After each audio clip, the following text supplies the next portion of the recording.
네, 성도 여러분 안녕하십니까? 얼마나 찬양이 은혜로운지 제가 눈물을 참고 있습니다. 네, 우리 주님께서는 나의 소망이요 산성이요 나의 요새가 되어 주십니다.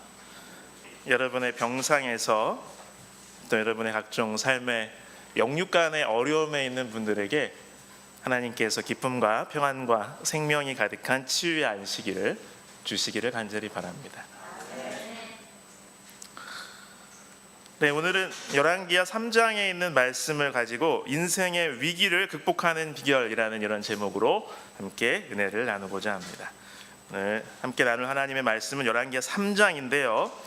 우리 오늘의 주제의 성구는 열왕기하 3장 11절로 12절에 있는 말씀입니다.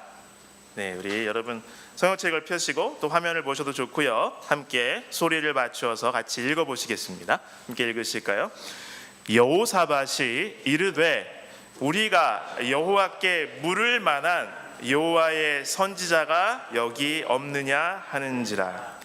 이스라엘 왕의 신하들 중에 한 사람이 대답하여 이르되 전에 엘리야의 손에 물을 붓던 사밧의 아들 엘리사가 여기 있나이다 하니 여호사밧이 이르되 여호와의 말씀이 그에게 있도다 하는지라. 이에 이스라엘 왕과 여호사밧과 에돔 왕이 그에게로 내려가니라. 여러분, 삶을 살아가다 보면 인생의 위기를 만나실 때가 있습니까? 종종 오지요. 그렇죠? 사업의 실패를 경험할 때가 있고요. 또 요즘같이 계속 경제적으로 전 세계가 어려울 때 실직이나 경제적인 파탄을 경험하는 그런 어려운 일도 있습니다. 그 다음에 굉장히 우리를 힘들게 하는 것은 이 사람 사이의 관계의 문제입니다.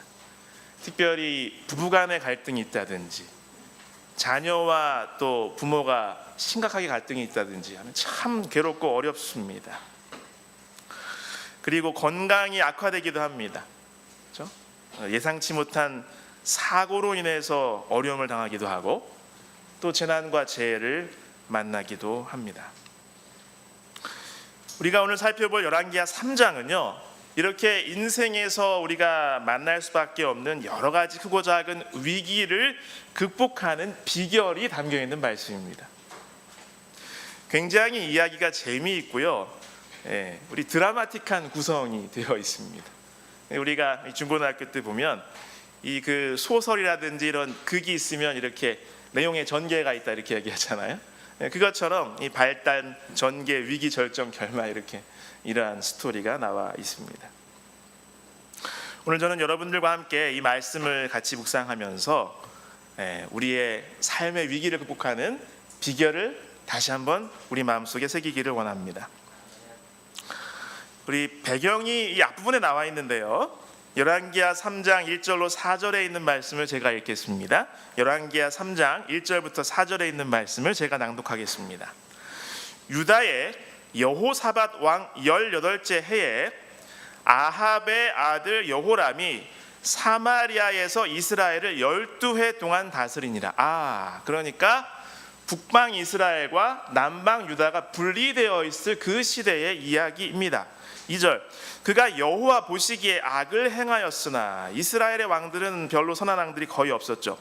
그의 부모와 같이 하지는 아니하였으니 이는 그가 그의 아버지가 만든 바알의 주상을 없이 하였음이라. 3절, 그러나 그가 느밧의 아들 여로보암이 이스라엘에게 범하게 한 그 죄를 따라 행하고 떠나지 아니하였더라. 이스라엘의 실패는 하나님의 말씀을 어기고 정치적인 이유로 가짜 종교를 세운 것이었어요.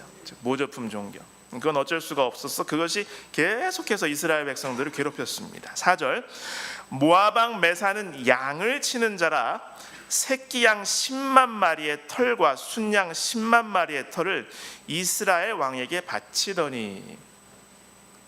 그 당시 지도인데요, 이 남쪽으로는 유다가 있었고요. 이 당시 왕이 여호사밧 왕이었습니다.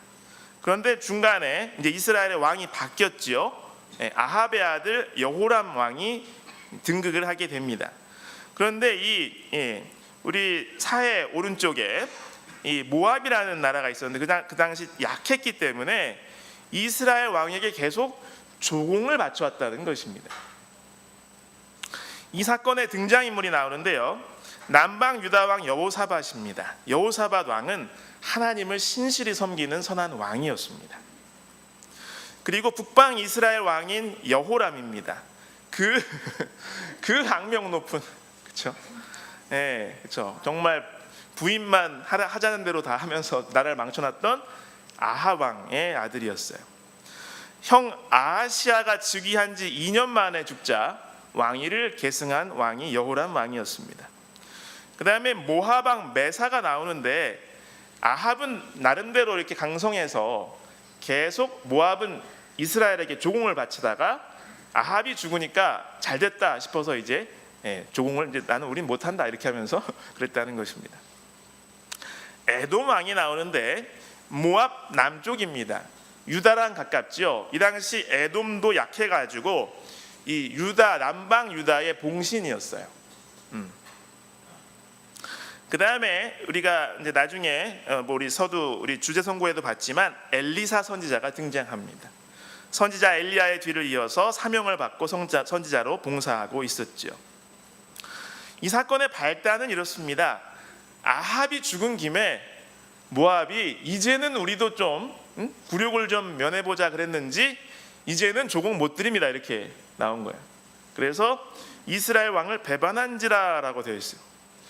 놀랍게도 성경의 많은 역사들이 이 근현대의 고고학적인 발견을 통해서 증명이 되었는데요, 모압 돌이라는 이 발굴된 그런 비석이 있습니다.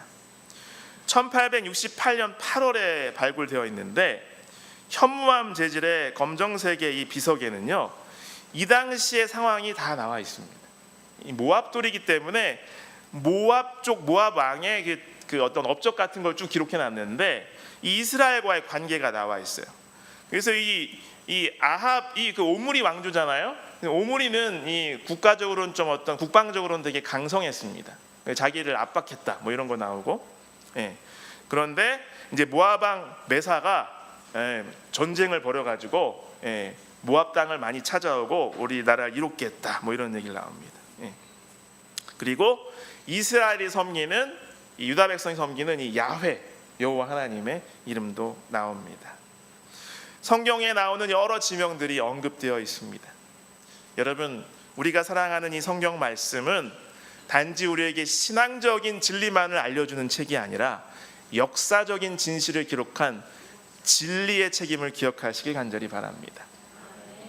그래서 5절로 7절에 있는 말씀 제가 좀 다시 읽으면요, 아합이 죽은 후에 모압 왕이 이스라엘 왕을 배반한지라 그때 여호람 왕이, 어느 나라 왕이죠? 북방 이스라엘, 사마리아에서 나가 온 이스라엘을 둘러보고 군사들을 싸울 만한 사람 소집한 겁니다. 또 가서 유다의 왕 여호사밧에게 사신을 보내 이르되 모압 왕이 나를 배반하였으니 당신은 나와 함께 가서 모압을 치시겠느냐 이렇게 한 거예요. 하니 그가 이르되 내가 올라가리다. 여호사밧 참 순진한 건지 마음이 좋은 건지 어쨌든 그러면서 나는 당신과 가까워. 우리 같은 민족이잖아요. 내 백성은 당신의 백성과 같고 내 말들도 당신의 말들과 같으니라 하는지라. 그러니까 이스라엘이 먼저 좀 도와주세요 그랬더니 할래요? 그랬더니 그럼요 우리 같은 민족인데 도와야죠 이렇게 된 거예요. 그래서 사건이 어떻게 되었냐면 8절로 9절입니다. 여기 9절 상반부까지 이번엔 같이 한번 읽어보실까요? 여호람이 이르되 우리가 어느 길로 올라가리까 하니 그가 대답하되 에돔 광야 길로니이다 하니라. 이스라엘 왕과 유다 왕과 에돔 왕이 가더니 둘이 의논을 딱 했어요. 보니까 아까도 보니까 이스라엘이 북쪽에 있죠, 남쪽에 유다가 있죠, 가운데 사해가 있죠, 오른쪽에 모압이 있는데 모압이 이제 지금 반역을 하려고 그러니까 손 좀 봐줘야겠다 그러는데 딱 보니까 이 모압이 이제 조공 우리 못해요. 그러니까 이스라엘 쪽하고는 분명히 마찰과 충돌이 있을 거 아니에요. 그러니까 이스라엘 쪽 국경은 방비를 잘 해놨겠죠. 그러니까 남방 유다를 같이 가입을 이렇게 같이 그 동맹을 맺어가지고 협공을 해가지고 뒤로 돌아가겠다는 거예요. 왜냐하면 남방 유다의 봉신이 에돔이었으니까 후방을 치면은 효과적으로 공격해가지고 혼내줄 수 있겠다 이렇게 생각한 거예요. 그런데 위기가 발생합니다. 우리 열왕기하 3장 9절로 10절입니다. 이스라엘 왕과 유다 왕과 에돔 왕이 가더니 이렇게 돌아서 광야길로 가는 거예요. 거기 사막이에요. 길을 둘러간 지 7일에 군사와 따라가는 가축을 먹일 물이 없는지라. 이 사람들 계획을 제대로 못 세운 건지 아니면 기후가 좀 변한 건지 거기 사막이니까 물이 있어요 없어요? 근데 일주일 갔는데 모압에는 다다들지도 못했는데 물이 뚝 떨어진 거예요. 10절 이스라엘 왕이 이르되 슬프다. 자기가 일 다 버려놓고 여호와께서 이 세 왕을 불러 모아 모압의 손에 넘기려 하시는도다. 절망한 거예요. 야, 이래가지고는 우리가 저기까지 갈지도 모르겠고 갔다가는 우리는 지금 뭐 물도 못 먹고 기진맥진한데 큰일 났다 이렇게 된 거예요. 이 사막에서 이 세 왕과 군사들이 이 사막이니까 정말 이 한계를 만난 겁니다. 큰 위기를 만난 것이죠. 여러분 우리 삶에도 이렇게 딱 답답할 때가 있습니까? 해답이 안 보이고 앞날이 너무나 이렇게 암담하게 보일 때도 있어요. 그렇죠? 그럴 때 어떻게 우리는 이것을 이겨낼 수가 있을까요? 첫 번째, 이 말씀이 우리에게 주는 교훈은요, 절망하거나 원망하지 말고 먼저 하나님께 물으라 라고 하는 것입니다. 같이 한번 읽어보실까요? 절망하거나 원망하지 말고 먼저 하나님께 물으라. 여기 11절로 12절에 있는 말씀입니다. 우리 서두에 같이 읽으셨죠? 여기 다시 한번 읽어보겠습니다. 같이 읽으실까요? 여호사밧이 이르되 우리가 여호와께 물을 만한 여호와의 선지자가 여기 없느냐 하는지라. 이스라엘 왕의 신하들 중에 한 사람이 대답하여 이르되 전에 엘리야의 손에 물을 붓던 사밧의 아들 엘리사가 여기 있나이다 하니 여호사밧이 이르되 여호와의 말씀이 그에게 있도다 하는지라. 이에 이스라엘 왕과 여호사밧과 에돔 왕이 그에게로 내려가니라. 위기를 만났을 때 이 두 왕, 두 지도자가 대처하는 방법이 완전히 달랐어요. 여호람 왕은 뭐 하나님 잘 모릅니다. 계속 거역했고, 그렇죠? 악한 왕이었어요. 여기 아까 읽어보셨던 것처럼 슬프다, 큰일 났다, 우리 다 죽었다 하면서 어떻게 하나님이 이렇게 세 왕 다 모아가지고 이제 우리 적국의 손에 다 넘기시려고 하나 보다 절망을 했어요. 그런데 여호사밧 왕은 어떻게 했습니까? 여호와 하나님께 물어봐야 된다. 하나님께 물을 만한 선지자를 찾자. 근데 놀랍게 그 멀지 않은 곳에 그 당시 엘리사 선지자가 있었다는 것이죠. 여호람 왕의 태도는요, 상황에 압도당했어요. 그러니까 절망하게 됩니다. 그리고 계획은 자기가 처음에다 제안해서 했는데 하나님을 원망합니다. 지금 이 상황에 대해서. 그러니까 좌절하게 되는 것이죠. 문제가 전혀 해결되지 않고 더 암담해졌습니다. 그러나 하나님께 신실한 여호사밧 왕은 어땠어요? 절망적 상황 너머에 계신 하나님을 바라보았습니다. 바로 이러한 때 우리는 하나님께 물어봐야 된다. 하나님께 묻기를 소망하고 그것을 추구했습니다.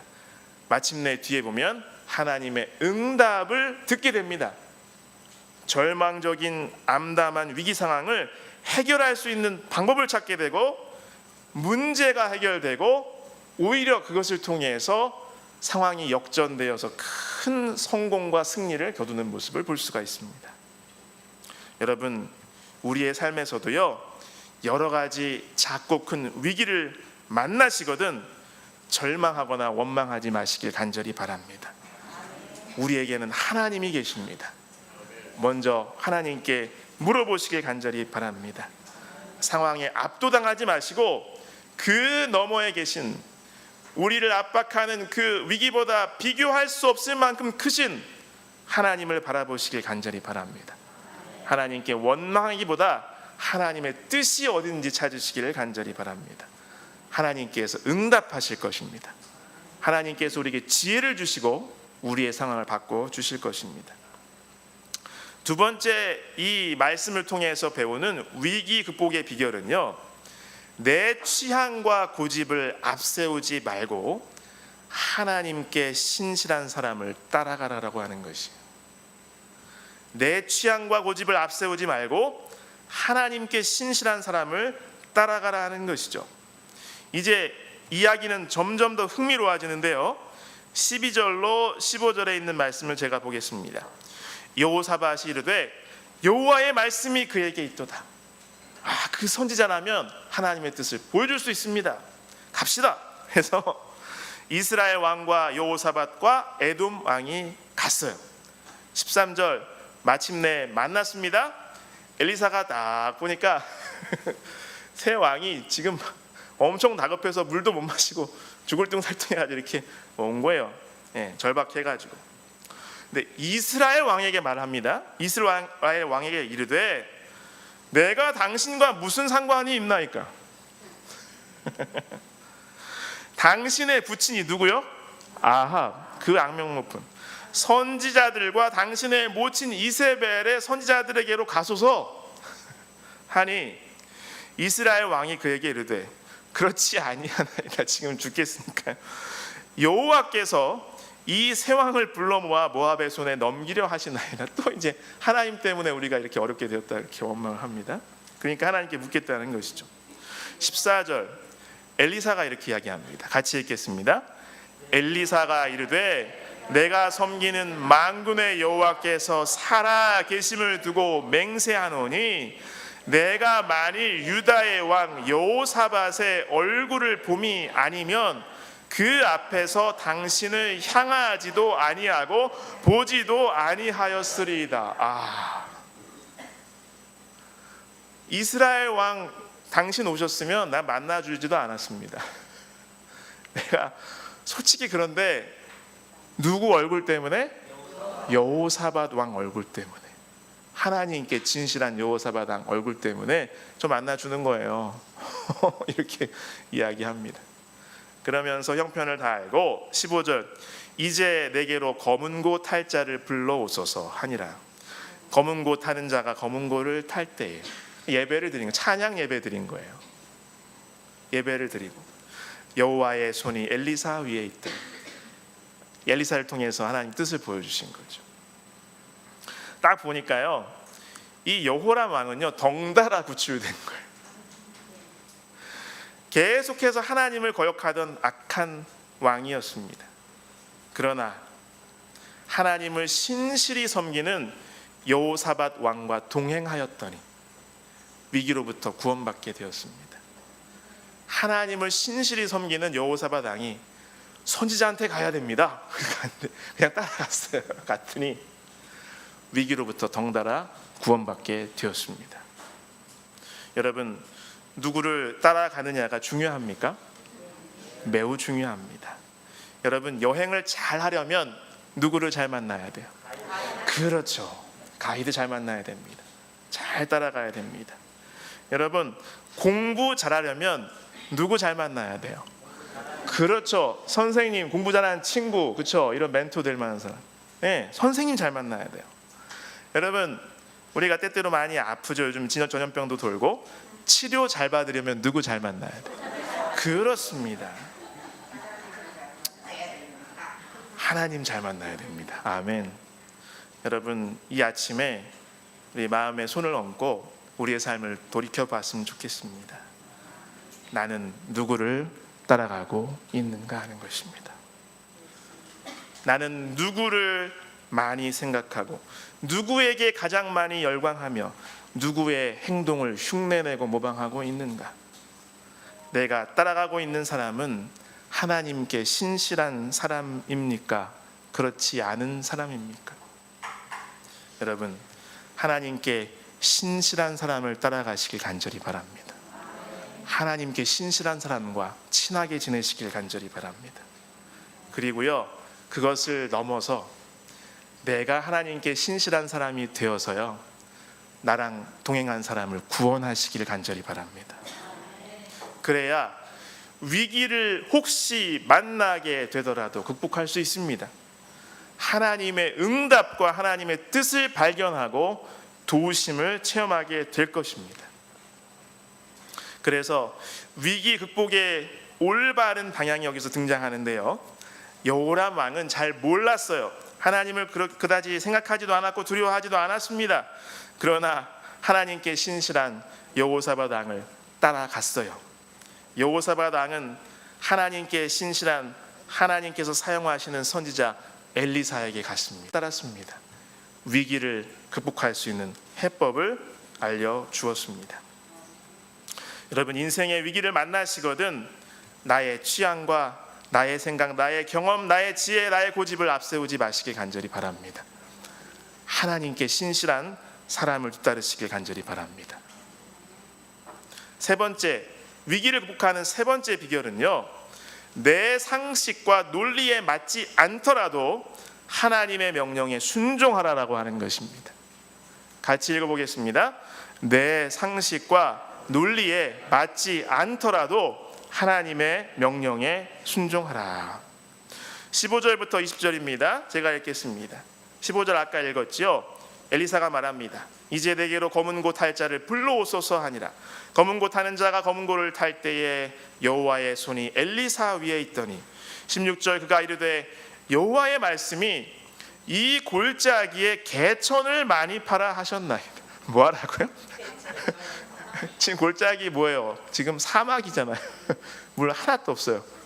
네, 근데 개천을 파래요. 17절 여호와께서 이르시기를 너희가 바람도 보지 못하고 비도 보지 못하되, 지금 전혀 일주일 동안 물이 전혀 없었으니까요, 이 골짜기에 물이 가득하여 너희와 너희 가축과 짐승이 마시리라 하셨나이다. 18절 이것은 여호와께서 보시기에 작은 일이라 여호와께서 모압 사람도 당신의 손에 넘기시리니 당신들이 모든 견고한 성읍과 모든 아름다운 성읍을 치고 모든 좋은 나무를 베고 모든 샘을 메우고 돌로 모든 좋은 밭을 헐리이다 하더니 20절 같이 읽겠습니다. 아침이 되어 소재 드릴 때에 물이 에돔 쪽에서부터 흘러와 그 땅에 가득하였더라. 아멘. 기적이 일어난 것이죠. 여러분, 근데 생각해 보십시오. 지금 일주일 동안 물이 없어가지고 지금 기진맥진해서 가축도 지금 다 쓰러질 판인데 골짜기에 개천을 많이 팔아. 이렇게 야, 골짜기 개천 많이 왕대요. 개천 팔래. 여러분, 그러면 7일 동안 이 행군한 군인들에게 이런 말이 어떻게 들렸을까요? 그런데 그렇죠? 이거 파다가 지금 쓰러질 것 같은데, 그렇죠? 이런 이상한 하나님의 명령에 순종했더니 정말 물이 생긴 것입니다. 가축까지 다 먹일 수 있을 만큼 위기에서 벗어날 수 있었습니다. 병사들이 얼마나 많이 불평했을까요? 그러나 순종하니까 살 길이 열렸습니다. 여러분, 하나님의 명령은요, 때때로 불합리해 보입니다. 비논리적인 것 같아요. 비상식적, 몰상식적인 것처럼 나에게 생각될 때가 있습니다. 그래서 우리가 순종하기 힘들 때가 있어요. 여러분, 전능하시고 전지하신 하나님을 따르고 믿는다는 우리 그리스도인들도 우리가 일상을 살아가면서 상식의 세계, 논리의 세계만 갇혀서 살고 있는 그런 경우와 그런 사람들이 참 너무나 많습니다. 하나님께서 명령하실 때 그래서 그거 뻔한데, 이거 될 일이 아닌데 이젠 틀렸다 이렇게 생각할 수도 있어요. 그래서 하나님께서 나를 도와주실, 역사하실 틈도 드리지 않고 하나님께서 하나님의 능력을 보여주실 기회도 드리지 않고 나의 판단과 나의 상식과 나의 논리로 먼저 결론을 다 내버리고 지레 포기해버리는 경우가 종종 있습니다. 여러분, 그러나 우리 아시잖아요. 하나님은 인간의 이성에 갇혀서 사시는 분이 결코 아니십니다. 하나님은 인간의 상식에 갇혀서 사시는 분이 결코 아니십니다. 하나님은 인간의 논리에 제약을 받으시는 분이 절대로 아니십니다. 하나님께는 인간의 상식을 뛰어넘는 하나님의 상식, 하나님의 이성, 하나님의 논리가 있습니다. 인간 상식의 세계를 뛰어넘는 하나님의 권능으로 하나님의 말씀 성경은 가득합니다. 예수님께서 깊은 곳으로 가서 그물을 이라 라고 말씀하셨죠. 그 밤에 밤새도록 고생하고 전혀 아무것도 못 건진 사람에게, 자, 이 베드로와 제자들의 직업은 원래 뭐였어요? 예수님의 원래 직업은 뭐예요? 목수. 그럼 목수가 갈릴리 바다 고기 잡는 걸 더 잘 알아요? 어부들이 더 잘 알아요? 그러나 그렇죠, 하나님의 말씀이기 때문에 선생님의 말씀에 순종했을 때 놀라운 기적을 체험했지 않습니까? 내 안에 사라에게 아들이 있을 것이다. 어떤 사람에게 말한 거예요? 이제 내일 모레면 100세. 그렇죠. 그러나 그것을 마침내 믿었을 때 하나님의 믿음의 계보가 이어지게 되었습니다. 내 아들 이삭을 죽여서 제물로 바쳐라. 어떻게 하나님이 이렇게 이상한 말씀을 하실 수 있죠? 그러나 아브라함은 그것이 하나님의 말씀임이 확인하고 순종하였습니다. 그는 예수님의 놀라운 구원 사역을 체험하게 되었어요. 마지막 조금 남은 음식으로 선지자를 먼저 먹이래요. 이거 뭐 하려고 남겨놓은 거였어요? 아들하고 한 끼 먹고 죽으려는데 선지자를 먹이래요. 웬 이상한 사람이 멀리서 오더니 나 먼저 달래. 하나님 명하셨대요. 놀랍게 드렸어요. 그것을 통해서 그와 아들이 구원받았습니다. 3년 반 동안. 그렇죠? 여러분, 상식의 세계를 믿음으로 뛰어넘으시길 간절히 바랍니다. 그래야 하나님을 발견하고 하나님의 능력을 체험할 수 있습니다. 그래서 믿음이 필요한 것입니다. 하나님의 도우심과 하나님의 기적과 하나님의 권능을 체험하려면 우리는 믿음을 활용해야 합니다. 하나님의 말씀에 우리의 삶을 맡겨야 합니다. 여러분, 정말 이 골짜기 개천을 많이 파라고 하는 말은 정말 이해되지 않는 일이었어요. 그걸 따르다가 죽을 것 같았어요. 그러나 죽지 않았습니다. 오히려 그것이 살 길이었습니다. 하나님의 명령을 따르면 꼭 망할 것 같이 보이는 순간이 있습니다. 그러나 따라 보십시오. 하나님의 명령을 따르면 절대로 망하지 않습니다. 오히려 바로 그 길이야말로 우리가 살 길임을 기억하시길 간절히 바랍니다. 예전에 한 방송국에서 여러 예화 동영상을 만들었었죠. 제가 텍스트로 좀 소개를 해드리겠습니다. 계기판을 따르는 조종사라는 글인데요. 예전에 이라크 전쟁할 때 예전 일이었던 것 같습니다. 미국의 제프 패튼 중령의 임무는 전투기 편대를 이끌고 북부 이라크에 있는 화학 무기 공장을 폭격하는 것이었습니다. 그러나 이라크 국경에 들어가자 곧장 걸리고 말았어요. 미사일 레이더망에 잡히고 말았습니다. 그래서 몸부림치듯이 제트기를 아주 묘기를 부리듯이 조작을 해서 가까스로 탈출을 했습니다.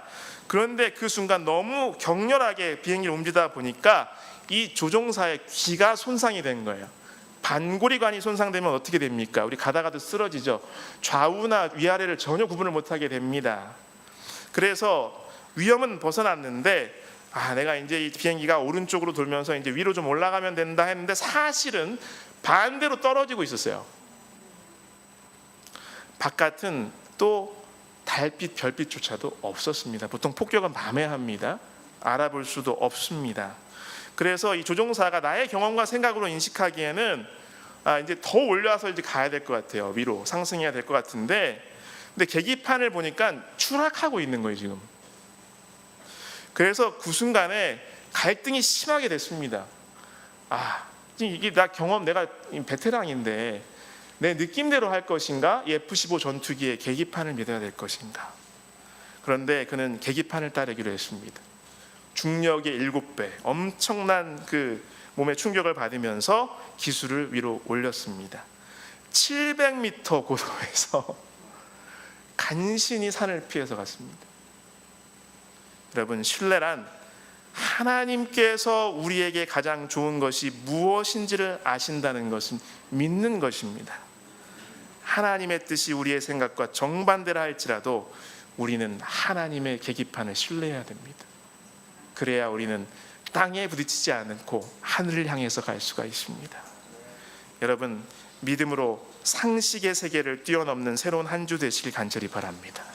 순종으로 믿음을 실천했을 때 열리는 새로운 세상을 경험하시길 간절히 바랍니다. 인생의 위기를 만나시거든 내 상식과 논리에 맞지 않더라도 하나님의 명령에 순종하시길 간절히 바랍니다. 이 스토리의 결말입니다. 이렇게 위기를 믿음으로 극복하고 나면 엄청난 복과 승리를 하나님께서 준비해 놓으셨다고 하는 것입니다. 20절로 25절에 있는 말씀입니다. 먼저 20절부터 23절까지 같이 읽겠습니다. 아침이 되어 소재 드릴 때에 물이 에돔 쪽에서부터 흘러와 그 땅에 가득하였더라. 모압의 모든 사람은 왕들이 올라와서 자기를 치려 한다 함을 듣고 갑옷 입을 만한 자로부터 그 이상이 다 모여 그 경계에 있더라. 아침에 모압 사람이 일찍 일어나서 해가 물에 비침으로 맞은편 물이 붉어 피와 같음을 보고 이르되 이는 피라 틀림없이 싸워 서로 죽인 것이로다. 모압 사람들아 이제 노력하러 가자 하고 뒤로 돌아왔는데 소식이 다 새가지고 방비를 다 하고 있었어요. 근데 딱 보니까 여기가 다 적군도 알고 나도 알고 여긴 사막이거든요. 사막. 근데 아침에 일어났는데 물이 막 개천이 흐르는 거예요. 그러니까 오해를 하고 야 쟤들 이미 다 죽었다 우리 가서 전리품이나 챙기자 하면서 갔다는 것이죠. 여러분, 상식의 세계에 갇혀 살던 모압 사람들은 하나님의 기적을 이해할 수가 없었어요. 어떻게 됐겠어요? 24절 25절 제가 읽겠습니다. 이스라엘 진에 이르니 이스라엘 사람이 일어나 모압 사람을 쳐서 그들 앞에서 도망하게 하고 그 지경에 들어가며 모압 사람을 치고 그 성읍들을 쳐서 헐고 각기 돌을 던져 모든 좋은 밭에 가득하게 하고 모든 샘을 메우고 모든 좋은 나무를 베고 길 하레셋의 돌들은 남기고 물매꾼이 두루 다니며 치니라. 여러분, 엘리사의 예언대로 그대로 이루어졌습니까? 그렇습니다. 말 그대로 전화위 복이 되었어요. 정말 이해도 안 되고 말도 안 되는 하나님의 명령에 순종했더니 죽을 고비만 넘긴 것이 아니라 오히려 그것 때문에 엄청난 승리를 경험하게 되었습니다. 그동안 물이 떨어진 것이 재앙인 줄로만 알았고 징벌인 줄로만 알았었지만 나중에 알고 보니 그것이야말로 엄청난 승리를 주시기 위한 하나님의 축복의 통로였습니다. 마지막으로 이 한 이야기를 말씀드릴 텐데요. 좀 시간이 좀 지나서 제가 요약해서 말씀드리겠습니다. 루벤 아처 토레이 2세라는 목사님이 전에 계셨습니다. 오늘 그 손자분들이 아직도 우리나라에 사역을 합니다. 이분의 아버지는 예전에 무디 선생님이랑 쌍벽을 이루면서 미국의 부흥운동을 일으켰던 사람이었어요. 근데 이분이 언제 활동했냐면 이 중국이 공산화되기 전에 국민당하고 공산당하고 막 전쟁할 때 있었어요. 근데 중국에서 선교사를 하다가 선교사니까 영어도 하고 중국말 잘할 거 아니에요? 근데 전쟁이 발발하니까 그 정부에서 그냥 차출해 버렸어요. 너 통역관 해. 그래서 억지로 통역을 했는데 그래서 어느 날 군용 트럭을 타고 오다가 졸았어요. 깜빡. 졸았는데 깨다 보니까 병원인 거예요. 팔을 보니까 팔이 하나 없어요. 보니까 졸다가 트럭이 뒤집혀서 큰 사고가 났는데 기절한 거예요. 그대로. 팔을 잘라버렸어요. 너무 상처가 심해서. 근데 이분이 항상 뭐라고 기도했냐면 무슨 이유인지 알 수는 없지만 하나님께서 선하시게 인도할 줄 믿습니다. 협력하여 선을 이루라. 그 말씀을 항상 외웠거든요. 그래서 하나님께 그때 그렇게 기도를 했대요. 그래서 계속해서 거기서 있다가 공산화되고 그러니까 은퇴해서 미국으로 갔어요. 60세가 넘었어요. 50년대 초였는데 한국의 대구에서 좀 와달라고 이렇게 얘기를 한 거예요. 와보니까 그때가 언제였죠? 전쟁통이었잖아요.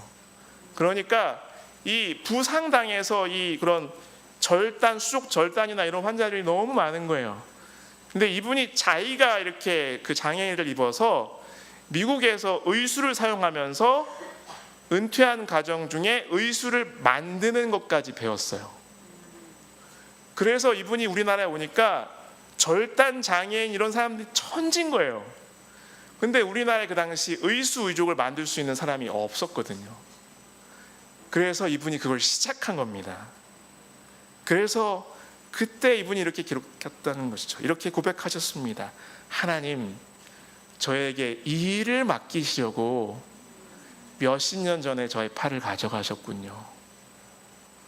그래서 이분이 우리나라 재활의학에 이 시초를 놓은 분이에요. 세브란스 병원에 작은 이분을 기리는 예배당이 아직도 있다고 합니다. 여러분, 그분의 평생 기도는 하나님, 지금 이 일이 왜 그런지는 못하지만 하나님께서 합력해서 선을 이루실 줄 믿습니다라는 기도였다는 것입니다. 여러분, 일주일의 새로운 삶에도 크고 작은 위기는 우리에게 닥쳐올 것입니다. 그러나 하나님께서 신실하십니다. 하나님께서 합력하여 선을 이루실 줄로 믿습니다. 말씀을 맺겠습니다.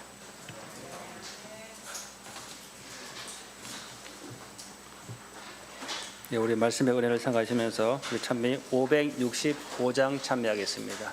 찬미 외에 기도하시겠습니다.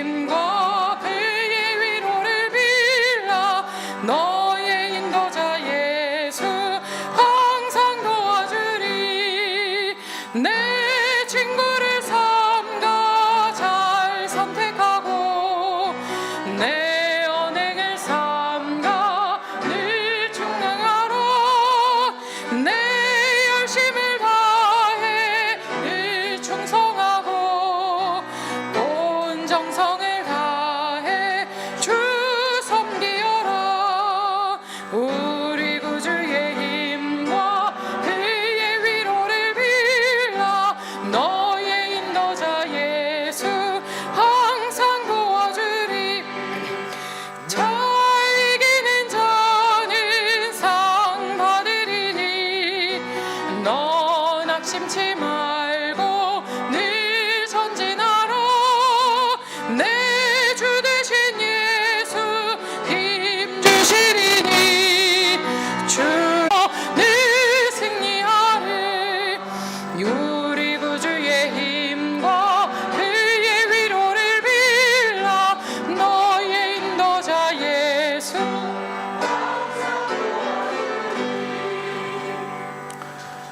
아버지 하나님, 참으로 감사드립니다.